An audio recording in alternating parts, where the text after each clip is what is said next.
Good evening, everybody. Wow, that's a massive turnout so far, 19 people. And I don't know how many of you are hiding behind your black screens. So we'll say like 25 people. Be a little All right. bit optimistic. So Shkach for joining us. We're recording it so we'll be able to share it. Gavin will share it to the group afterwards, and feel free to share it around, I mean. I hope everyone's nice and warm. It's very cold in Cape Town. I hope you got your blanket and your dogs got their jerseys on. A very important shiur. The title is Does my dog have a soul? And for those who are dyslexic, they thought it was a shiur about God, but it's about a dog. So let's try and unpack what it's all about. This shiur, I don't know, years and years ago, there used to be a Jenny Chris Williams show on 702. In Cape Town, you never got 702. You used to get something called Cape Talk. It was on the radio every Thursday. They used to have a session called Q&A, and people could phone in and ask questions. And I remember someone phoning in the phenomenon of cloning had just become popular, and people were wondering that if you clone a human being, will a clone have a soul? So this shiur will also answer that question, if a clone has a soul, and of course, if a dog has a soul. And also, the last thing it will answer up is the response to an atheist who doesn't believe in souls. I believe that by the end of the shiur, once I explain what a soul is, I think even an atheist will agree with me that according to my definition of a soul, an atheist will say, yes, if that's what you say a soul is, then I believe that we do have souls. So let's begin with the Kabbalah. The Kabbalah says that the soul is made up of five dimensions. The problem with Hebrew and translating it into English is that it elicits in your mind a picture that actually destroys the concept of the Hebrew word. I'll give an example. Take the word malach. Malach. So translate malach, and then I say angel, and then it conjures up in your mind an image. I don't know what you see, but I see a fat little baby with wings and a halo on its head. And then I've just destroyed the whole concept of a malach because I translated it into a word that I've associated with other things like Hollywood and books and nursery rhymes. So that's the danger of it. And the danger of translating the word soul from the word neshama does the same thing. I must be honest with you. I don't really want to know what image is conjured up by you, but when I hear the word soul, I think of a delicious fish served with lemon and tartar sauce. You know, this you get soles. They're very odd. Every time I go to the shop, they never have soles. They got no souls in these shops. It's terrible. Some rabbi has to do something about it. But it's just a terrible translation, and I don't blame the atheists for not believing in a soul, because when we talk about it in that form, it really loses all its potential and all of its definition. So at least the Kabbalah tells us that the soul, the neshama, has five dimensions, and we are going to make the same mistake. We will translate these five elements, dimensions of the soul into English, just for those who struggle with the Hebrew. But even the English translations is going to ruin it for you until we properly unpack and explain what each of these five dimensions, elements are. And then by the end, hopefully, you will have a full understanding of what we're talking about. So then let's go. The Kabbalah says the five dimensions of the neshama are as follows, starting from the bottom and going up. Nefesh, Ruach, Neshama, Chaya, Yechida. Let's translate. Nefesh, soul. Shkayach. So now I just did exactly what I told you not to do. Don't translate the words. Nefesh, Ruach, spirit. Great. Just messed it all up. Spirit, I think of Casper the friendly goat. Dosed. Neshama is the third one, which is the generic term for soul and neshama. Then you have chaya, which is life force, I guess. And yechida comes from the word yachid, which is a singularity. A singularity. So we need to explain what all these things are. So the nefesh, let's start with nefesh. Let's not translate it. It's the most lowly part of the neshama. And nefesh is really, the rabbis explain it, is that life-giving instinct that almost everything on the planet, if not everything on the planet has. It is a life-giving energy. A tree has nefesh, a plant has nefesh, an animal has nefesh, definitely a human being has nefesh. Nefesh is the thing inside you that causes your heart to pump, that causes your blood to flow, that causes your food to digest, that causes a tree to grow, that its roots extend. I would even go on the molecular level, that even, or the cellular level, the cells that know, if every human being started as a sperm cell and an egg cell, so where did your nail cells come from, and your hair cell, and your eye cells, and your bone cells? How did those cells know which ones were going to become bones? You could be growing a bone out of your forehead or an eye out of your elbow. So how did those cells know where to develop? And even on the, as I said, molecular and atomic level, the covalent bonds between atoms that's keeping the atoms going, the strong force and the weak force. Basically, all the energy in the universe is the nefesh of the universe. So you can see it on a macro level universally, and you can also see it on the human level. You can see it on the animalistic level. So let's answer our question. The atheist will say, of course, there is an energy inherent in everything that we can see on the planet and in the planet. The dog, does it have nefesh? Does it have this very first element and dimension? Definitely, no question. And the clone, if the clone can have a heartbeat and digest its food, the clone has a nefesh as well.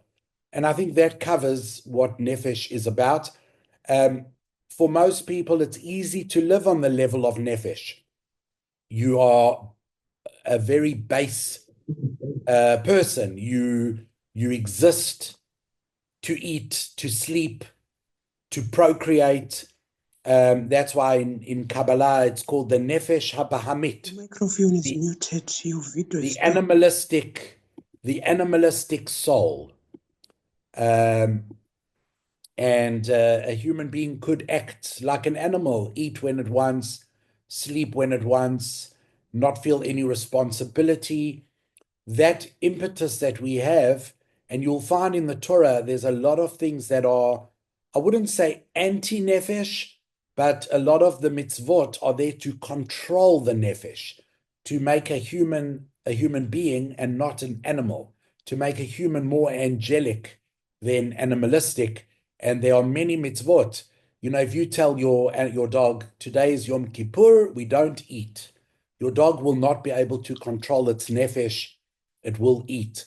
But we see in the Torah there are many, many mitzvot that teach us, yes, your nefesh may want to do whatever it wants, but there are many laws and many commandments that will quell and calm down the nefesh. So that's very good. Now we go to the next level up, and that's ruach. Ruach, do not translate it as spirit. I translate it as the emotive soul. The emotions that we feel is a much higher level. I think without doubt, your molecular structures, your cellular structures, they don't have ruach. I don't think the cells that produce bones and blood have feelings. Let's skip out the dog for a minute. The atheist who's getting all upset and emotional about the fact that you're arguing with him, he's definitely displaying a level of ruach. you can live on the level of ruach your whole life and be a very emotional person, but then the Torah comes and even quells the emotive response.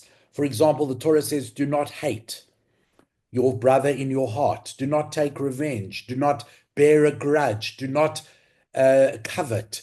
Do not, or love your neighbor as yourself. The Torah is commanding an emotion.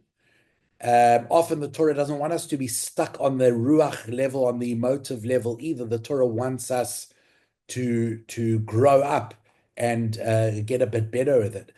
It's also interesting, the rabbis will tell you that women are created on a much higher level than men. If you wanted to know if Judaism is sexist, the answer is yes, it is very sexist, but not against women. It's sexist against men. Men are a much lower level of soul than women, and therefore men start already from little babies. You can even watch a little baby boy compared to a baby girl. The little baby boy is much more animalistic. He's a much more nephesh type of beast. And when he becomes an adolescent and a child and he grows up, the adolescent boy is much more bestial than the girl. The girl is much more emotive, much more on a higher level, begins already her journey in life on a higher level. The man has to learn to control his thoughts and his desires, and therefore he has to put on tefillin every morning. Part of the tefillin is to control the mind and control the heart, and that's why you put it on your arm, because your arm is near your heart. It would be very difficult strapping that thing on your heart, so you put it on your left arm, which is very near the heart. But women don't need to put on tefillin because that part of their nefesh is already pretty much under control. You'll also see this phenomenon by a teenage girl will not date a teenage boy. They are too animalistic for them. They will look for older boys to date. Those boys, those teenagers that are in touch with their emotions are often mocked at school because they're showing signs of emotion, which is just not a manly thing to do when you're a teenager, when you're an adolescent.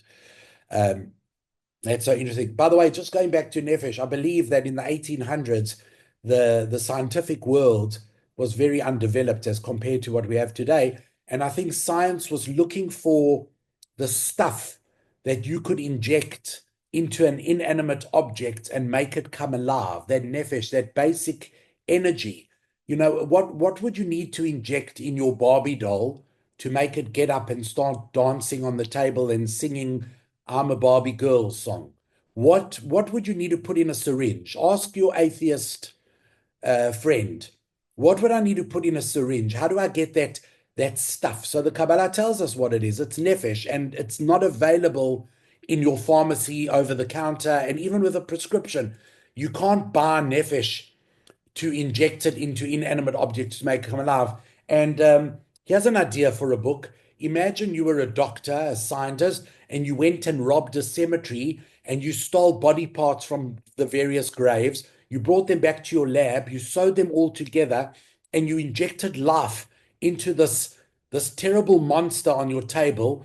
And then you screamed out, "Oh, it's alive!" And your name is Dr. Frankenstein. I think that's where Mary Shelley, who wrote Frankenstein, got the idea. That's what the world was looking for in those days. What is the stuff that we need to inject in the lifeless to give it life? And my answer to that question is the very first element, which we call nefesh, which is in trees, etc. Now, ruach, the emotive soul, the emotive element. I don't know if trees have it or plants have it. I don't know. I'm open to suggestions because you talk nicely to your plants. They do behave differently to people who are abusive. There was even a Japanese scientist or quasi whatever pseudo-scientist who would speak nicely to element water, and the water that he was nice to looked different under a microscope to the water that he was abusive to. Water droplets, I'm talking about. So it's crazy stuff out there. Whether you believe it or not, I'll leave that up to you. But we're already on the level of ruach, where the water, trees, animals, do they have ruach? So we definitely know the clone will say they have a ruach. The atheist whose feelings are getting hurt or has feelings of love and hate definitely has ruach and has to learn how to control them. We all have to, according to the Torah, many mitzvot about controlling the ruach. But what about an animal? Now, I usually find this dichotomy between people who have pets and people who don't have pets. People without pets will say animals don't have emotions. People with pets will swear that their animals do have emotions. It's interesting, though, that elephants mourn and elephants go back to graveyards of former elephants that they remember. Mourning, is that an instinct from nefesh or is that something from ruach? And then again, are elephants animals or are they transmigrated humans from the Tower of Babel? Monkeys as well, they say, are transmigrated from the Tower of Babel. So elephants and monkeys might not actually be animals in the strict Kabbalistic sense of the word. But what about dogs? Dolphins are very intelligent, but is their intelligence coming from intelligence, which is the next level called neshama, or is it just a matter of trial and error and they got rewarded with a bucket of sardines and therefore they know how to do what they know how to do? But it's not, they're not invoking intelligence, they are just using trial and error, they are just using instinct.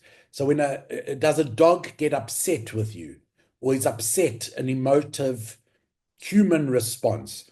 Does a dog love you, or is a dog just feeling the protection of its pack and sees the family as a pack unit? And a dog is a pack animal, while a cat is a very individualistic, doesn't need a pack, doesn't need a group. Are you transferring your own human ruach onto your dog, or does the dog really have that? There's a very interesting law in the Torah, which is called Shiluach HaKain, where you've got to scare away the mother bird and take the eggs. And the two great luminaries, the Rambam and the Ramban, Nachmanides and Maimonides, argue as to why the Torah tells you to scare away the mother bird before taking the eggs. The Rambam is of the opinion that animals have emotion to a degree, and the mother gets distressed when she sees you taking the eggs out of the nest. But he doesn't say it's an instinctual distress. It almost seems like it's emotive, and therefore the Torah wants to save the bird from that distress, and therefore tells you to rather scare away the mother bird. Nachmanides, on the other hand, says no, animals don't have that emotive level of soul, the ruach, and therefore the reason you are scaring away the mother bird is so that you don't become an unfeeling, cruel individual, so that you ensure that you always stay sensitive to the world that Hashem has given you. So is it for the animal or is it for the human being? But I think, as far as I'm concerned, the jury's out whether the dog has a ruach and that element of a soul. So definitely it has a nefesh, but I wonder about ruach myself. I think my dog's very cute, but I do wonder if it has emotions as we are discussing it. The next level up is called the neshama. The neshama, I believe, and translated as the intellectual soul. Trees, I think they've already left this. There's no intellect. I've never seen a book or a poem written by a tree. And to that matter as well, I've never seen a dog write anything worth reading. There are some pigs on the internet that can paint some beautiful paintings. But again, is that intellect, or did they just put food where they know the pig's snout is going to go and they just so happen to cover it in paint? And the pig, through practice is painting a picture. Dolphins disarming mines in the sea.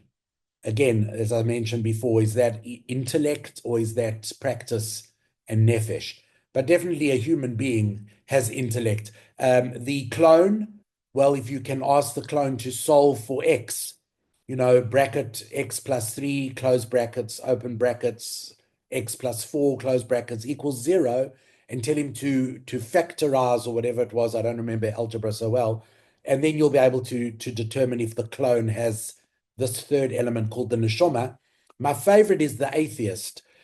He's going to use his neshama intellect to argue with you that there is no such thing as intellect. So that's quite ironic. So even the atheist will agree that there's nefesh, there's ruach, and there's neshama. Do dogs have neshama? I doubt it. As I said before about the dogs writing poems, there is that thought experiment. If you had millions, billions of monkeys with billions of typewriters, how long would it take till they finally type by mistake, all the sonnets of Shakespeare? Great thought experiment. But that's really just an experiment in probability. And what's the probability that after punching all the keys, eventually one monkey will put all the right keys in the right order and spell out Shakespeare's sonnet? But intellect, there is no intellect. I have watched nature films on monkeys using tools to crack open nuts. But again, if you're going to go with that midrash, then monkeys are actually just transmigrated humans living in that form. Then yes, they would have that humanistic element of intelligence because they aren't really animals. I imagine it's not a shiur on evolution, but I don't blame Darwin for thinking that monkeys are our ancestors, because in the midrash, humans are actually the ancestors of monkeys because they come from Adam and they come from the Tower of Babel. So that's why we're much closer to the apes than we are to any other animal. The midrash does have an answer to that. And by the way, that midrash was written 1,000 years before Darwin. It wasn't written as an apologetic in order to make Jews feel better about it. It was just a real crazy midrash that just talks about that concept. But you just take that as it is. So those are the three elements of the soul on an individualistic level. And yes, even the Torah has commandments about intellect. How do you use your intellect? You've got to use your God-given gift for good and not for bad. Use your intellect to study Torah. Studying Torah is a mitzvah. And you'll see the Torah is full of laws that you could divide up into these three dimensions: intellect, emotion, and base human instinct. And the Torah is trying to control and make us into angelic, holy people and keep us away from being animalistic people. Okay, so that's great on the individual level. We can all feel it within ourselves. We can engage our neshama, we can engage our nefesh, we can engage our ruach. What is chaya? So chaya, I had difficulty explaining what it was in normal terms, colloquial terms, until I actually read a chapter in one of Malcolm Gladwell's books. I don't remember which one, but the chapter was about why do South Koreans have more air traffic disasters than any other nation on earth. So just bear with me over here, because what's happening over there, if you read through his article or his essay that he's published as a chapter in one of his books, Malcolm Gladwell comes up with this whole understanding of how the second officer in an aeroplane run by a South Korean company would respond to a higher up officer if knowing that the officer has made a terrible error in judgment, and the respect that he has for his superior by not contradicting him, while an American second officer has no problem, no compunction to say to a senior officer, hey, dude, you're making a mistake, we're going to crash, while a Korean will not do that, and therefore Koreans have more accidents than whatever. But what made me interested about that is that I would translate chaya as your tribal energy, as your tribal soul. And that is, it's beyond us as individuals, but it makes us part of something greater than ourselves. It's a belonging. It's a yearning for community. It's a yearning for belonging. And we can't subsist on our own as hermits. We need community. We need our congregation. We need our people with us. And that's chaya. And I often dealt with youngsters that want to marry out of the faith. So what's so bad about marrying out of the faith? You see, on the animalistic nefesh level, they've fallen in love with each other. There's a lot of lust over there. That's their nefesh are beautifully compatible. What about the emotive level? Oh, amazing. They get on. He cries in the right spots in the movie, and she laughs at the right time. They've synced up perfectly. They're compatible on the ruach level. Then what about intellectually? The boy and the girl, totally in love. intellectually, they inspire each other. The relationship is going really well. And then you get to Chaya, the tribal energy, that she comes from whatever, a Christian or whatever, and he's Jewish or Hindu or Hindu or whatever it may be. And that's where you're going to find the tension on that tribal level. They are not connected. If I'm not making sense over here, let me try and give you a story about a man who lived on Chaya, on the Chaya level. Now, remember, I said to you, you can be very animalistic and live on the Nefesh level your whole life. You eat when you eat, you sleep when you sleep, or you can live on the emotive level. You get very emotional about everything that happens. You really find a problem with everything that's going on around you, or you intellectualize everything and you're living on that. How do you live on the higher level? How do you live on this elevated level of the soul where it's totally selfless and you're living for your people and not for yourself? So listen to the story, a legend, maybe it's true, I think it is, about Gandhi. And that is when the Brits were still running India before India got its independence. You know, they were very racist, and they discovered that stopping the trains in the stations cost them a lot of money to start the train up again. So they came up with a brilliant solution, and that was, instead of stopping the train and starting it again, as the train would come through the station, the train would just slow down, and anyone who wanted to get on the train would have to jump on a moving train. So it once happened that Gandhi and his friend were running for a moving train. They both jumped onto the train, and then Gandhi saw that his sandal fell off as he was jumping on the moving train. So what did he do? Without even thinking, again, without engaging Nefesh, Ruach, or even Neshama, he took off his other sandal and he threw it to where the first sandal had fallen off. And his friend said to him, Gandhi, what are you doing? So Gandhi said, well, if anyone finds one sandal, what they're going to do with one sandal. So I threw my other sandal so that at least now they have a pair of sandals. And I think that's a great story. And I think it illustrates the level of someone who can live on Chaya, that he is so totally selfless that he's living for his tribe. His tribal energy is pulsing through every vestige of his body, through every corner of his existence, that his whole existence is about the other and not about himself. I believe the great rabbis, when you hear stories about them and how they cared about the poor, people who give of their time and their life to community, even at the expense of themselves. Again, these are people that are touching the level of Chaya. They are living on this very elevated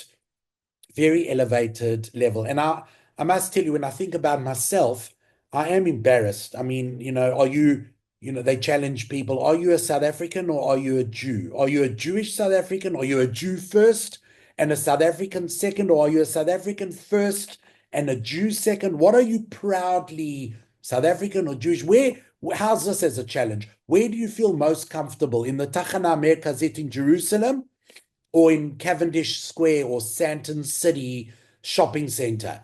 And, sometimes my answer is I actually feel more comfortable around South Africans, which is a terrible indictment on my higher level, because I should actually be feeling more Israeli than South African, but I don't really. I feel more South African than Israeli. Is that wrong? Am I just not in touch with the Chaya of the Jewish people?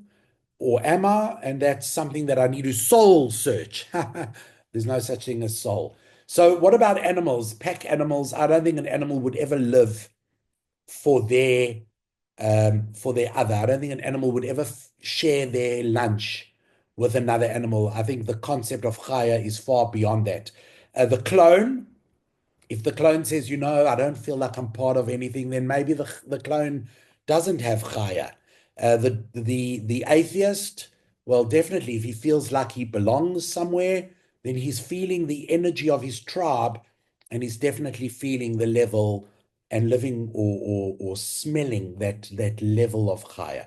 And then finally, the last element, the last level of the soul is called yechida.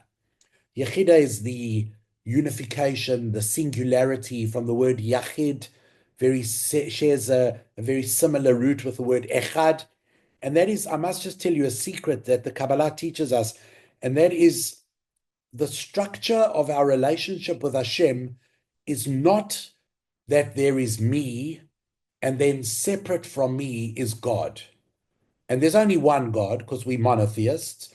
And I believe in one God who's separate from me. And then when I come to Shul, I see all of you and you're all living your own lives and you're separate from me. No, the Kabbalah teaches us that that's not actually the structure of the universe. The structure of the universe is that we are all part of Hashem. There isn't Hashem and I am separate from Hashem. We are all living Hashem's life in this world. We are all a fragment of Hashem's soul. And when you are wearing your skin and your body, it's very hard to feel like you are one with Hashem and his universe. It's very difficult to feel that you're one with your fellow human being. You feel very separate. And clothes don't help either, because then it makes you even more separate. And in fact, the word for skin is or with an ayin, and the word for light is or with an aleph, because originally Adam and Eve were beings of light. They felt very much connected to the light of the universe, which is Hashem. And only once they sinned did their light, their or with an aleph, become or with an ayin, which is skin. Only after they sinned did they feel a separation between themselves and Hashem. But the reality is that there is no separatedness between us, our fellow, and God. We are all one. We are all unified. We are all yachid. We are all in this singularity together. Where you really come in touch with your yachida is after death, when you can finally put your body in the ground. Well, you won't be doing it, but others will be doing it. When they finally put your body in the ground, your energy will live forever. And even the atheist will agree with me, because I think in standard 7 in grade 9, you already learned the conservation of energy that any atheist can quote, and that is, energy cannot be created nor destroyed, only transferred from one object to another. And that is exactly what we're talking about. That energy of the universe, which is Hashem, can never be created. God wasn't created and can never be destroyed, and only transferred from Hashem to us, to plants, to animals, to cells, to molecules, to atoms, to quarks, to strings. The universe is full of the energy of Hashem. And once we pass away, we finally divest ourselves of our body, and we can finally feel this connectedness. We become beings of light, this ethereal, non-physical element, and we become part and parcel and one with the oneness of the universe. And that's what we're striving to. I don't know of any individual that lived their lives on that level of yechida while they were still alive with a body, but it is something that we are aiming towards, and death isn't devastating at all. The only devastation is that the people who will miss you and will grieve you and won't see you around anymore in that form. And from a Torah perspective, you can't improve yourself anymore. You can't grow anymore, and you can't do mitzvot, and you can't perfect yourself. So that's the devastation according to Judaism. But really, to be part and parcel of the universe's energy is just a wonderful existence. And in fact, all mass and all matter that we see in the universe, Einstein already told us, is actually equal to all the energy in the universe. And he told it with a very simple equation, that E equals M. And by saying E equals M, all of energy equals all of mass, and all of mass equals all of energy, because an equal sign means you can go either side of the equation. E equals M is the same as saying M equals E. and therefore means that all of matter, all of physicality is really all of energy, which is spirituality, and all of spirituality is really all the matter and all the mass in the universe, and it's really all one and the same thing.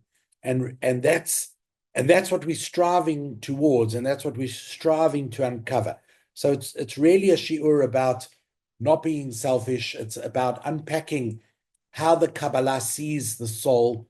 I think it answers up the question that dogs definitely have nefesh. Perhaps they have ruach. They don't have neshama. They don't have chaya.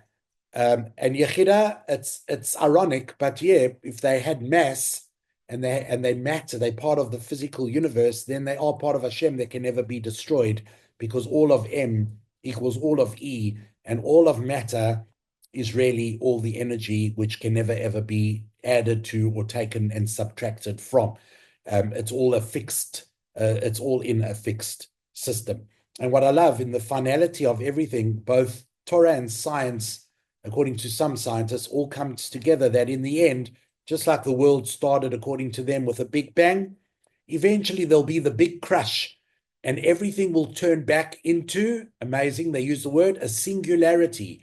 And the Kabbalah also talks about that when Hashem is finished with the world, it will come to a stage of Olama Yechidah, or the world of the singularity. So, it will converge, science and Torah will eventually converge into that singularity, into the oneness. And we all walk around this planet with part of that energy and oneness within us all the time. So I hope that shiur was enlightening. I hope you learned something from it. And please join us every 2 weeks. We have a shiur on interesting topics. I think in 2 weeks' time, unless I get requests, we will have a shiur on the halachic implications of organ donation, if that interests you. And of course, if anyone wants to sponsor shiur in memory of a loved one, by the way, the greatest thing you can do for someone that has passed away is do something good in their name. And being that Torah is the mind of Hashem, and it's universal and it lasts forever as part of Hashem's energy, to learn Torah for the soul of someone who's passed away is really the greatest thing that you can do for that person. So the shul does need your donations, and of course they will go to the betterment and the improvement of our shul, and also to the memory of loved ones. So please contact me, or anyone else that you want, Barry or Laura, and you can even choose your topic. I'll research it and give it over, invite your family and friends. We'll do it in honor of the person that passed away, and yes, we'll learn Torah in their name. Shkach to everybody who listened. I'm going to stop the recording. It will be available if you want to share it at a later stage, hopefully this week. Have a Laila Tov, have a good night. Shkach to all 31 of you. Wow.